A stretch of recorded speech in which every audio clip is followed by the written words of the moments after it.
Zeftai pressed his pale fingers against the cold metal wall of Research Station Kepler-7. His translucent skin glowed softly in the dim light as he watched the human ship dock through the viewing port. The vessel was small and scratched. Nothing, like the smooth, curved ships his people built. Everything about it looked rough and practical. "They are here," whispered Velnara, another Veltar scientist standing beside him. Her voice shook slightly. "The humans have arrived." Zeftai nodded, but said nothing. For months he had read reports about these strange creatures from a distant world called Earth. The reports were confusing and often frightening. Some said humans were violent and dangerous. Others claimed they were intelligent and peaceful. No one seemed to agree on what humans really were.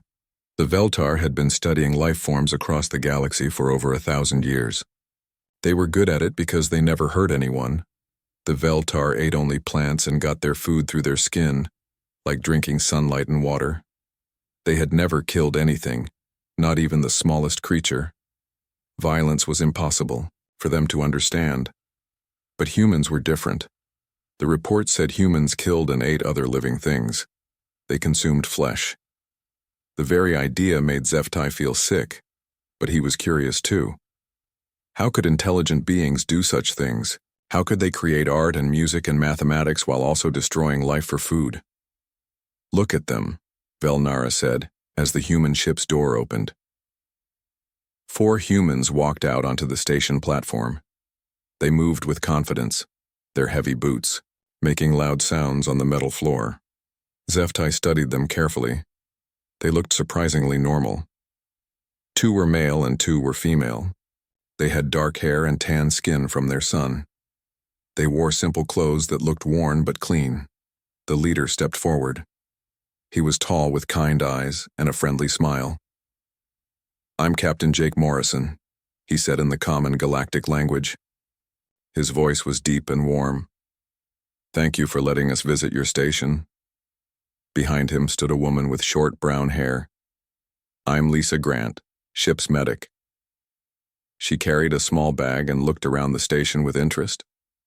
The third human was broader and had oil stains on his clothes. Tony Martinez, engineer. He waved at the Veltar scientist with a relaxed smile. The last human was a young woman with bright eyes. Amy Clark, botanist. She seemed excited to be there. Station Commander Yilthek floated forward on his gravity pad. Like all Veltar, he was thin and delicate, with skin so clear you could see the green fluid that served as blood flowing beneath it. "Welcome, humans. We are honored to meet you." The humans seemed friendly enough. They asked questions about the station and praised the Veltar technology.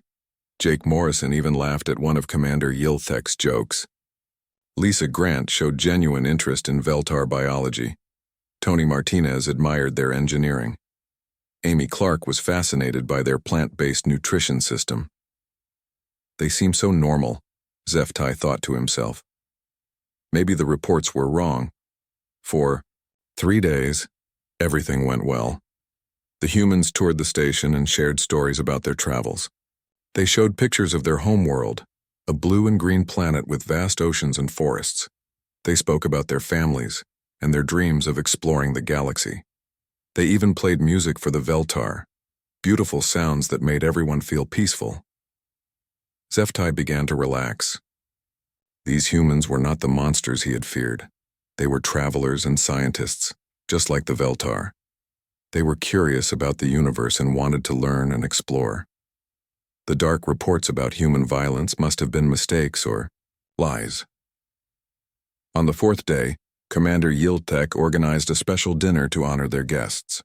The Veltar prepared their finest foods, crystallized plant nutrients that glowed with soft colors and tasted like sunshine. For the humans, they had gathered various organic materials that the report said humans could consume. The dining hall was beautiful, with floating lights that changed color slowly. All the Veltar scientists came to meet the humans. Everyone was excited and curious. Zeftai sat at a table near the humans so he could observe them closely. The humans seemed to enjoy the celebration. They laughed and told stories. Jake Morrison discussed quantum physics with the station's head physicist. Lisa Grant explained human medicine to fascinated Veltar doctors. Everything was wonderful. Then, the food arrived. The Veltar food was placed on crystal plates that made the nutrients glow even brighter. The humans' food was different. Chunks of various organic matter on metal plates. Zeftai watched as the humans began to eat. At first, everything seemed normal. The humans used metal tools to cut their food into smaller pieces. They seemed to enjoy the taste and praised the Veltar for their kindness. But then Jake Morrison picked up something that made Zeftai's breathing stop. It was a bone. A long, white bone with rounded ends. Jake Morrison held the bone in both hands and smiled. "This looks perfect," he said to Lisa Grant. "Fresh marrow." Zeftai watched in growing horror as Jake Morrison placed one end of the bone against the edge of view, his plate, and pressed down hard. The bone cracked with a sharp sound that echoed through the quiet dining hall. The human captain then twisted the bone until it split completely in half. Inside the bone was a dark, thick substance that glistened in the light. Jake Morrison picked up a thin metal tool and began to scrape the substance from inside the bone. He collected it carefully, making sure to get every bit. Then, while discussing the mathematical properties of wormhole formation with Dr. Hilmek, he lifted the tool to his mouth and consumed the bone's contents. The human showed no emotion as he did this. No disgust, no hesitation, no awareness that he was doing anything unusual. He simply extracted and consumed what had been inside the bone while talking about advanced physics. When he finished with the first piece, he broke the bone again to reach more of the substance inside. Zeftai felt his world change in that moment. This was not a savage beast mindlessly destroying life.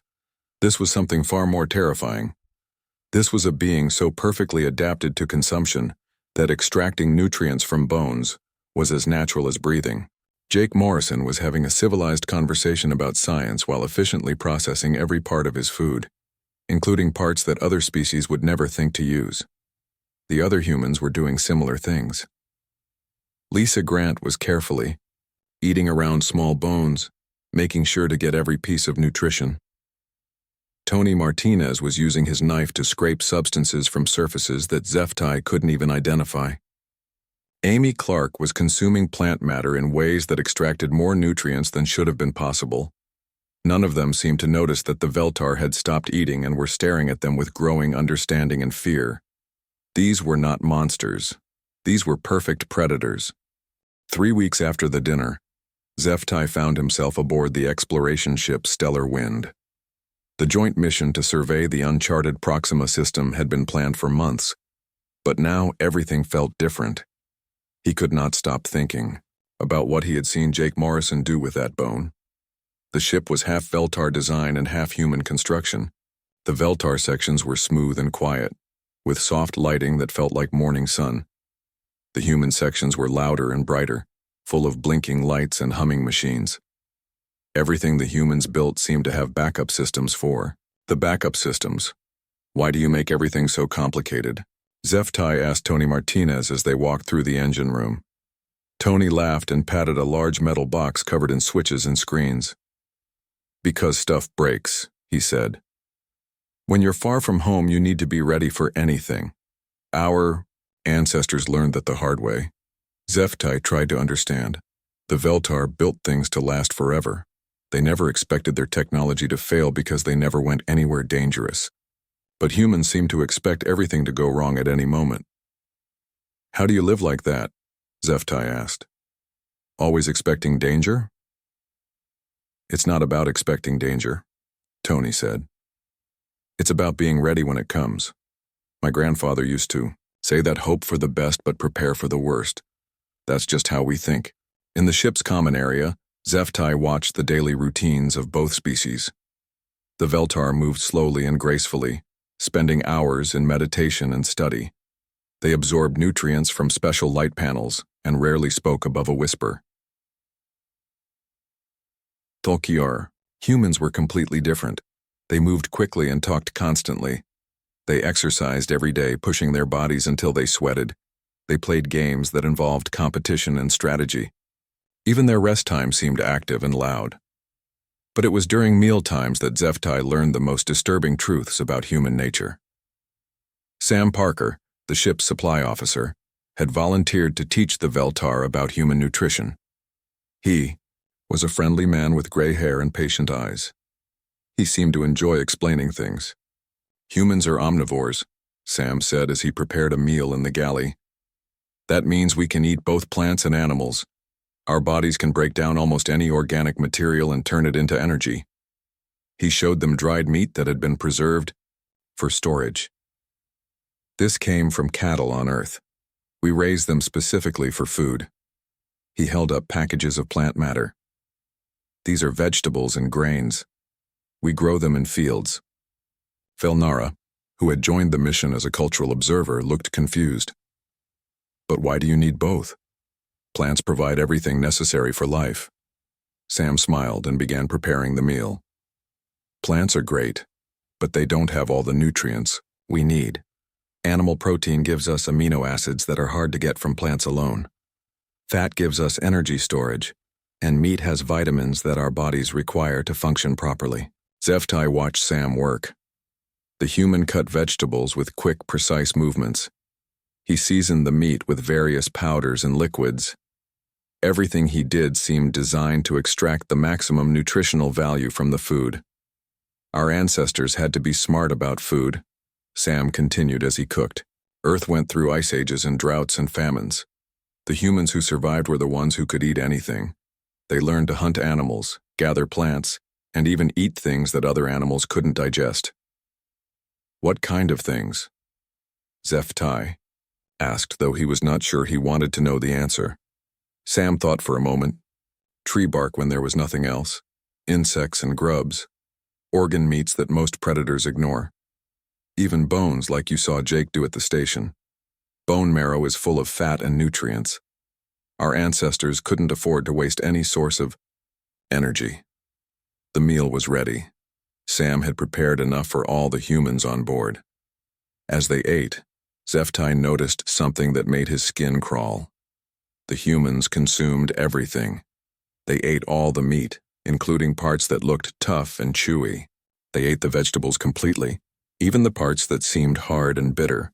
Nothing was wasted. Lisa Grant noticed him staring. "You look worried," she said kindly. "Are we doing something wrong?" "No," Zeftai said quickly. "I am just trying to understand. Your people seem very efficient with food." "We have to be," Lisa said. "Space travel means carrying everything you need. Every gram of food costs energy to transport. We can't afford to be picky or wasteful." Amy Clark joined the conversation. "It's more than just space travel," she said. "Humans evolved during difficult times on Earth. Climate changes, volcanic eruptions, asteroid impacts. Species that were too specialized died out. Humans survived because we could adapt to anything." "What do you mean by adapt?" Belnara asked. Amy paused her eating. "We can change our behavior and even our biology based on what we need. If food is scarce, our metabolism slows down to conserve energy. If we need to be stronger, our muscles grow. If we move to a new environment, our children are born better suited to that place." Zeftai felt a chill run through his body. "Your children change based on the environment?" "Over generations, yes," Amy said. "Humans who moved to high altitudes developed larger lungs. Humans in cold climates developed different fat storage. Humans in sunny places developed darker skin. We're the same species, but we adapt to whatever conditions we face." That night, Zeftai could not sleep. He kept thinking about what Amy had said. The Veltar had never changed. They had been the same for millions of years, perfectly suited to their peaceful world with its gentle climate and abundant plant life. They had never needed to adapt because their world never changed.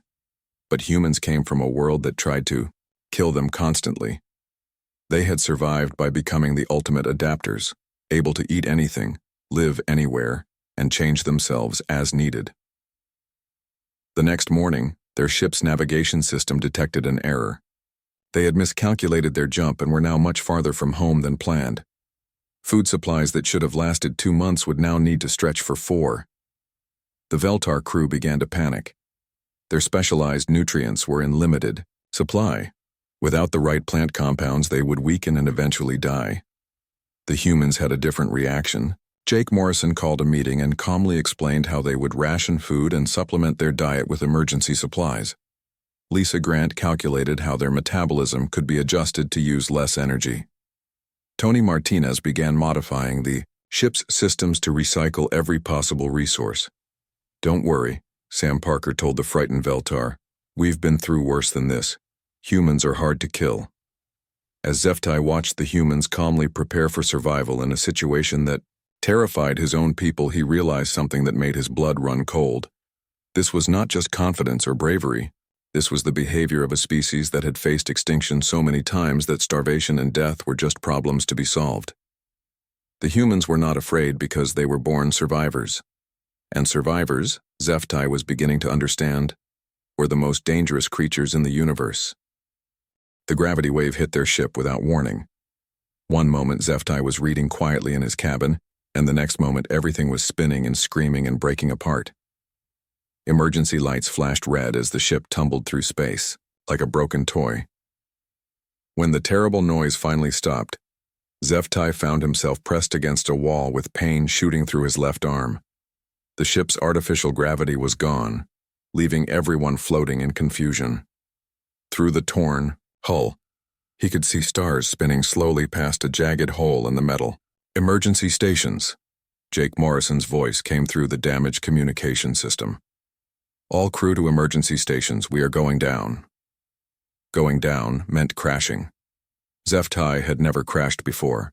The Veltar were careful travelers who always stayed in safe space lanes. But the humans seemed to know exactly what to do. Tony Martinez was already pulling emergency suits from storage lockers.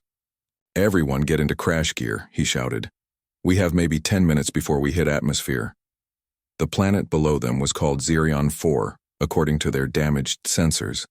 It was supposed to be uninhabited, just a rocky world with basic atmosphere that nobody had bothered to study. Now it was going to be their new home, at least for a while. The crash was terrible, but brief.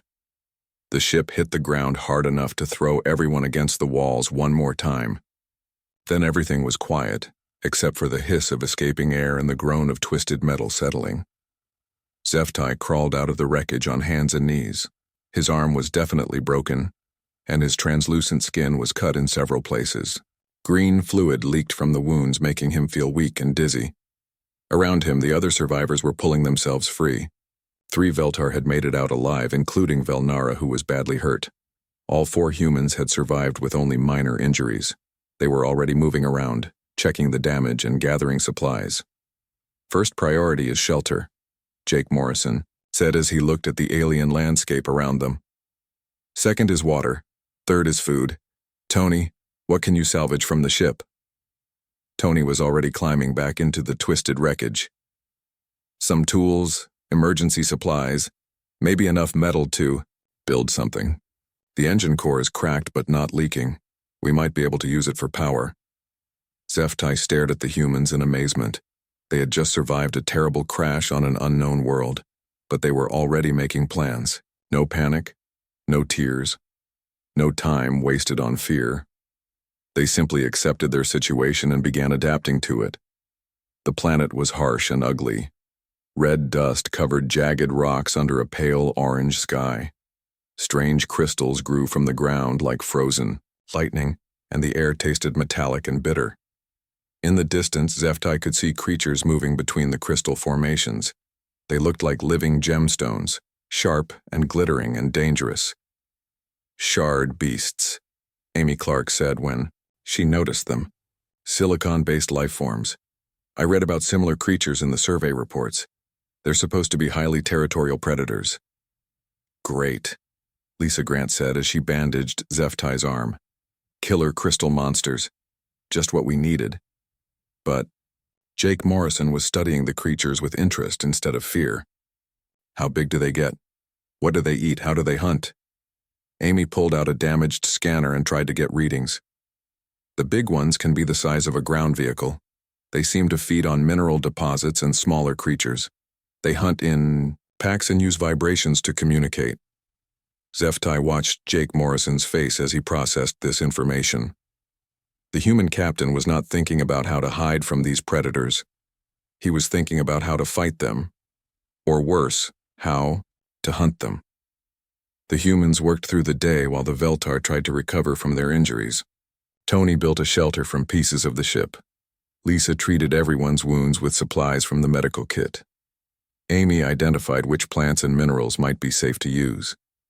Jake organized everything like a military operation. As the alien sun set, the shard beasts became more active. They moved closer to the crash site, their crystal bodies catching the last light and throwing it back in rainbow patterns. They made no sound that Zeftai could hear, but he could feel vibrations in the ground as they communicated with each other. "They're curious about us," Amy said quietly.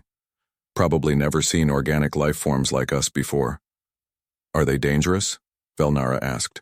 Her voice was weak from her injuries. Jake Morrison was watching the creatures through a piece of clear metal from the ship. "Everything is dangerous until you understand it," he said. "The question is whether we can make them less dangerous than they can make us." That night the shard beasts attacked. Zeftai woke to the sound of crystal scraping against metal. Through the walls of their improvised shelter, he could see shapes moving in the darkness. The creatures had surrounded them while they slept. The humans were awake instantly. No confusion, no delay. Lisa grabbed medical supplies. Tony picked up tools that could be used as weapons. Amy gathered their scanner and research equipment. Jake took charge with calm authority. "They're testing our defenses," he said quietly, looking for weak spots. "Tony, can you make those power cells spark? We might be able to scare them off with electricity." But the shard beasts were not easily frightened. When Tony created sparks, from the damaged power cells the creatures just moved back a little and waited. They were learning just as the humans were learning. The attack came at dawn.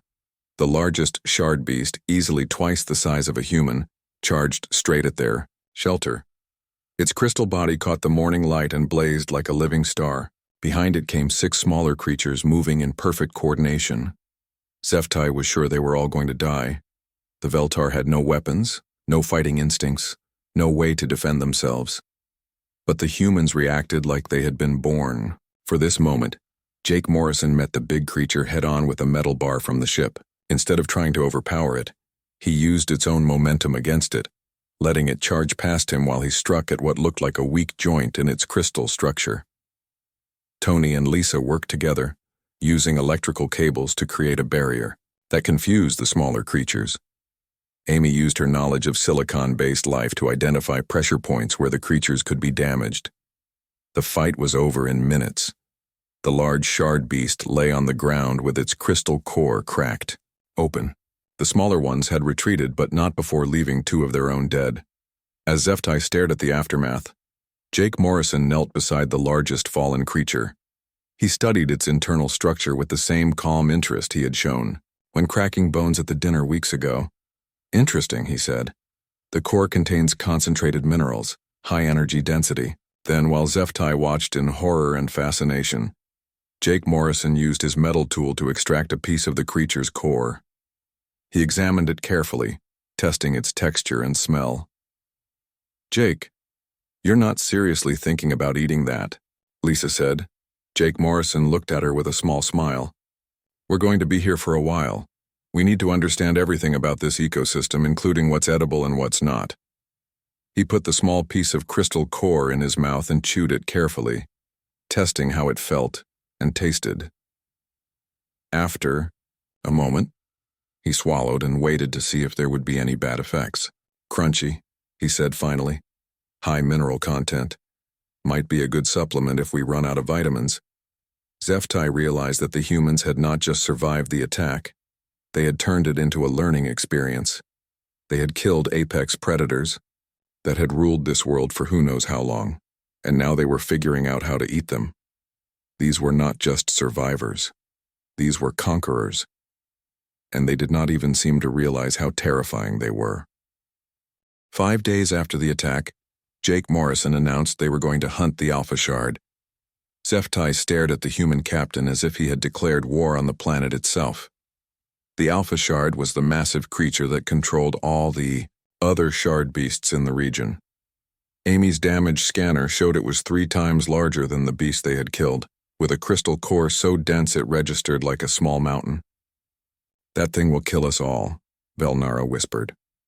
Her injuries were healing slowly, but she was still weak.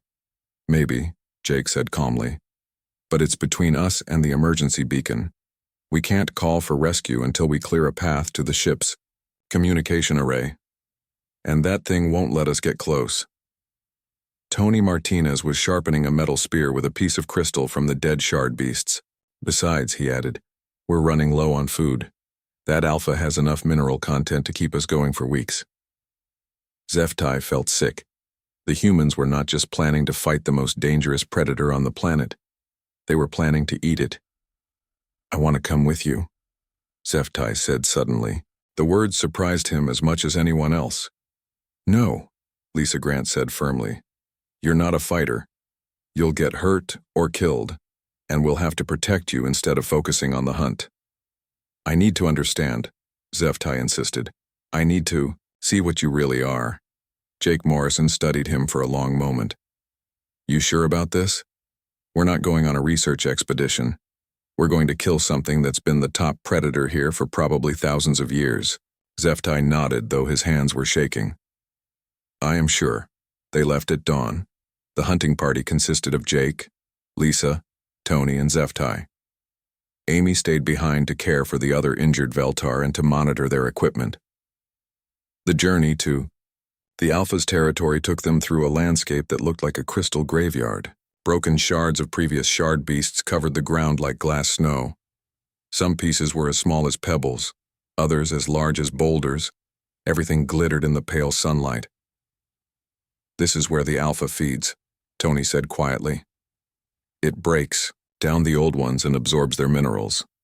Then it uses that energy to grow bigger." Zeftai tried to imagine living for centuries by consuming the remains of your own kind. The thought made him dizzy. As they moved deeper into the territory, Zeftai began to notice something strange about the humans. They were not talking to each other, but they seemed to know exactly what each other was thinking.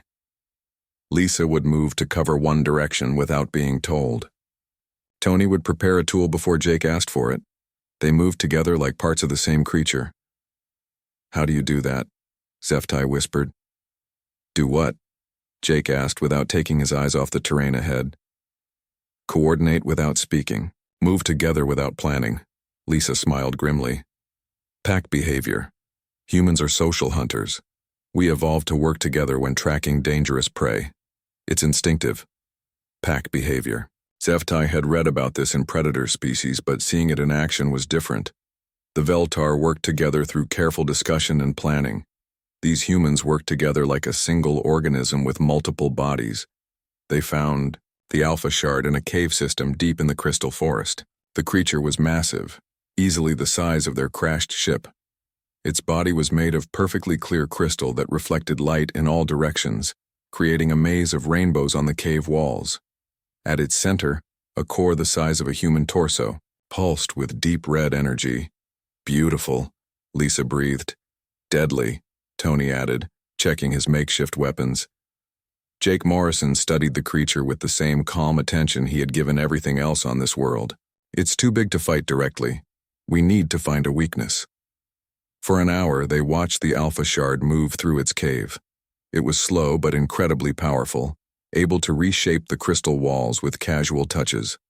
Smaller shard beasts came and went, bringing it mineral deposits like offerings to a king. "There!" Amy's voice crackled through their damaged radio communicator. "The scanner is picking up a stress fracture along the left side of its core. If you can hit that exact spot with enough force, you might crack the whole structure." "Might," Tony repeated. Great odds. But Jake Morrison was already moving. Without warning, he stepped out of their hiding place and walked directly toward the Alpha Shard. The massive creature turned toward him, its crystal body blazing with reflected light. "Hey there, big guy," Jake said in a conversational tone. "Let's dance." What happened next was the most terrifying and beautiful thing Zeftai had ever seen. The Alpha Shard charged with a sound like breaking mountains. Jake Morrison did not run. Instead, he waited until the last possible second, then rolled to the side with perfect timing. The creature's massive bulk smashed into the cave wall where he had been standing. Before the Alpha could recover, Lisa and Tony attacked from opposite sides. Lisa used an electrical cable to send power directly into the creature's core, causing it to flash and flicker. Tony struck at its legs with his crystal-tipped spear, chipping away pieces that weakened its balance. But it was Jake who delivered the killing blow. As the Alpha Shard turned to attack Tony, Jake leaped onto its back and drove a sharpened metal rod directly into the stress fracture that Amy had identified. The crack spread through the creature's entire body in seconds. With a sound like a crystal chandelier falling, the Alpha Shard collapsed into a million glittering pieces. In the sudden silence, Jake Morrison stood among the ruins of the most powerful predator on the planet. He was breathing hard and covered in crystal dust, but he was smiling. "Well," he said, looking at the massive pile of crystal fragments around him. "Dinner is served." As HFY watched Jake begin gathering pieces of the Alpha's core, testing them for edibility, he finally understood what he was seeing. This was not violence or savagery. This was evolution perfected. Humans did not just survive in hostile environments. They identified the apex predator, studied its weaknesses, coordinated as a pack to exploit those weaknesses, and then consumed it to make themselves stronger. They had done this across their entire evolutionary history, climbing to the top of every food chain they encountered, and now they were doing it to the galaxy. The rescue ship Harmony's voice arrived 3 weeks after they killed the Alpha Shard. By then, the humans had turned their crash site into something that looked almost like a small town. They had built better shelters, established water collection systems, and mapped the entire region around their landing site. More importantly, they had tamed the local ecosystem. The remaining shard beasts no longer attacked. Instead, they seemed to recognize the humans as the new apex predators and kept their distance. Some of the smaller ones even brought mineral deposits to the human settlement, as if paying tribute. HFY watched the rescue operation from inside the Veltar medical bay. His broken arm had healed poorly on the hostile planet, and the ship's doctors were working to repair the damage. Through the medical bay window, he could see the humans saying goodbye to their temporary home. "Remarkable," said Dr. Kilneth as she examined HFY's medical scans. "Your stress levels during the planet stay were off our measurement scales. How did you survive the psychological trauma?" HFY thought about that question for a long time. "I learned something important," he said finally.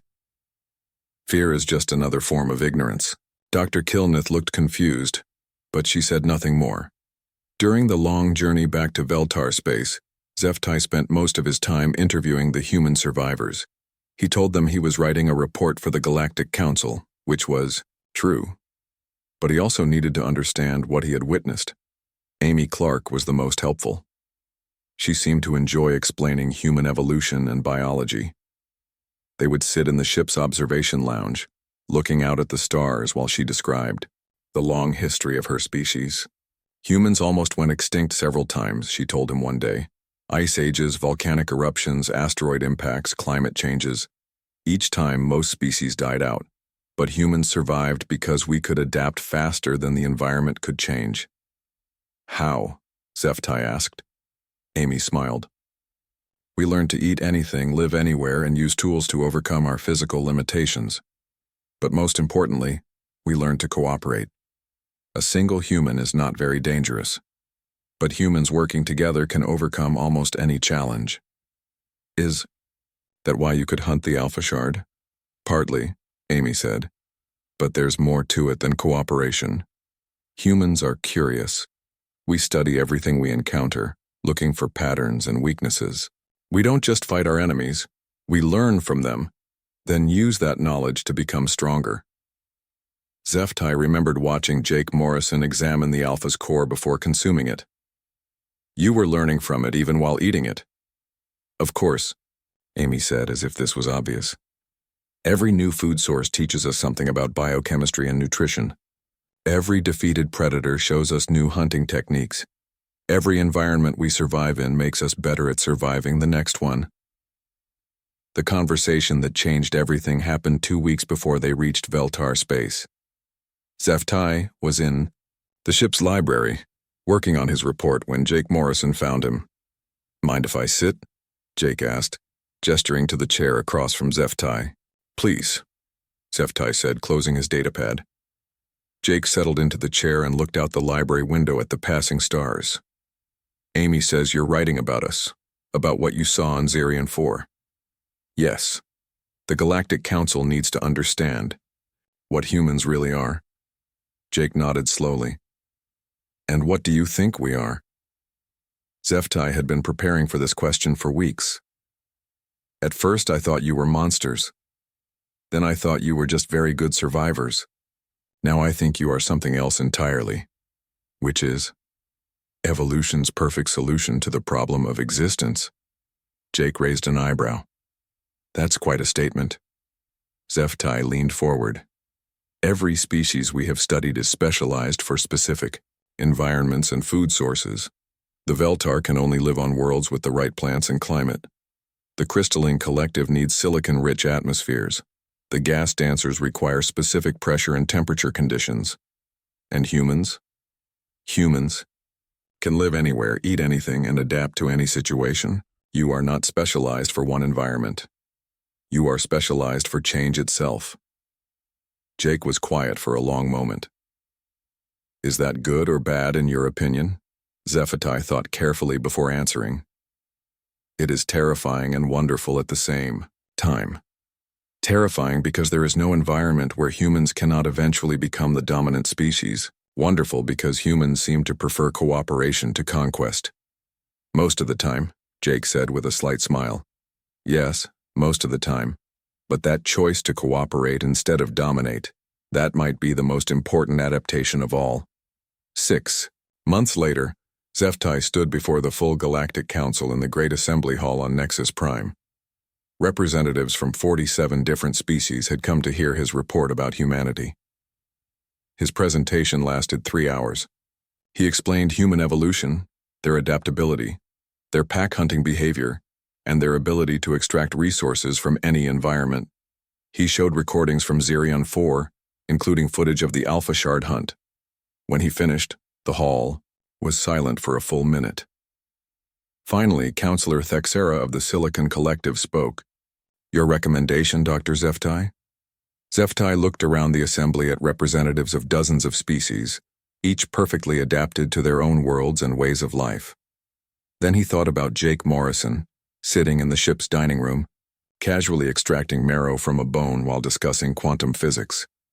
"My recommendation is that we revise all first contact protocols with humans," he said. "We should approach them not as potential equals or potential threats, but as the galaxy's new apex predators. We can choose to be their partners or their prey, but we cannot choose to ignore them." A year later, ZFY found himself back aboard a human vessel, this time as an official cultural liaison. The ship was called New Horizons, and its mission was to explore the galactic rim. He was having dinner with the crew when Captain Jake Morrison offered him a traditional human meal. ZFY politely declined, as always, but he watched with fascination as Jake expertly cracked open a bone and extracted the marrow inside. "You know," Jake said between bites, "I never did ask you what you thought about that first dinner at Kepler 7. ZFY smiled. "I thought I was watching a savage destroy his food. Now I know I was watching millions of years of evolutionary perfection in action." Jake laughed. "And how does that make you feel?" ZFY looked around the dining room at the human crew. They were laughing and talking and sharing food, just as they had that first night. But now he understood what he was really seeing. These were not just intelligent beings having a meal. These were the ultimate predators of the galaxy, so perfectly adapted to survival that they had transcended their original world and begun consuming the universe itself. And they had chosen to make him their friend instead of their prey. "It makes me feel very lucky," ZFY said finally. "Very lucky indeed."